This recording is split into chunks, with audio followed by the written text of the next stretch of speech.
अस्सलामुअलैकुम नाज़रीन, JN news HD के साथ मैं हूं नाइला भट्टी। नजर डालते हैं आज की अहम खबरों पर।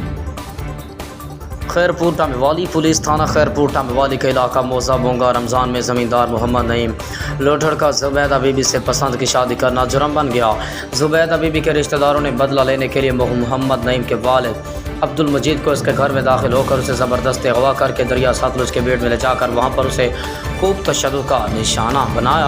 बनाते रहे। जब अब्दुल मजीद मरने के करीब हो गया तो मुलज़िमान उसे छोड़कर फ़रार हो गए, जिस पर अब्दुल मजीद ने होश आने पर पुलिस थाना खैरपुर टामेवाली को इत्तला दी। पुलिस थाना खैरपुर टामेवाली ने अब्दुल मजीद की रिपोर्ट पर मुलज़िमान अता मोहम्मद वगैरह के खिलाफ मुकदमा दर्ज कर लिया, जबकि मुलज़िमान अता मोहम्मद वगैरह को अपने खिलाफ मुकदमा दर्ज कराने का भी गुस्सा आ गया और ज़ुबैदा बीबी के अगवा का मन घड़त वकूआ बनाकर मोहम्मद नईम, मुनीर अहमद, बशीर और अहमद समेत दीगर के खिलाफ मुकदमा दर्ज करवाया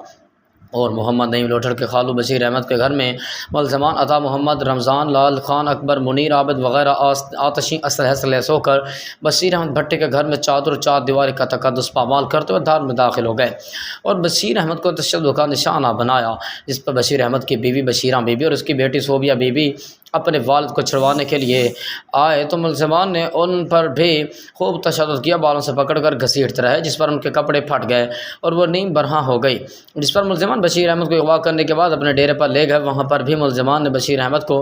तशद्दुद का निशाना बनाया। उसके बाद पुलिस थाना खैरपुर टामेवाली के हवाले कर दिया, जिस पर बशीर अहमद की बीवी बशीरा बीबी, बेटे मोहम्मद अजमल, बेटी सोबे बीबी ने अपने दीगर रिश्तेदारों के हमरा अपने घर बोंगा रमज़ान में मुलज़िमान के खिलाफ एहतजाज करते साफ़ियों को बताया कि नईम लोढ़ड़ का ससुराल और ज़ुबैदा बीबी के रिश्तेदारों और घर वालों ने हमारी ज़िंदगी अजीरन बना दी है। वो बासर अफराद हैं और अपने रिश्तेदारों और इश्तिहारी अफराद के हमरा जब भी उनका दिल करता है उस जिसके घर भी दाखिल होते हैं और उससे अगवा करने के बाद तशद्दुद का निशाना बनाते हैं। मुलज़िमान ने बशीर अहमद को उसके घर में दाखिल होकर उसे अगवा करके अपने डेरे में ले जाकर तशद्दुद का निशाना बनाया है।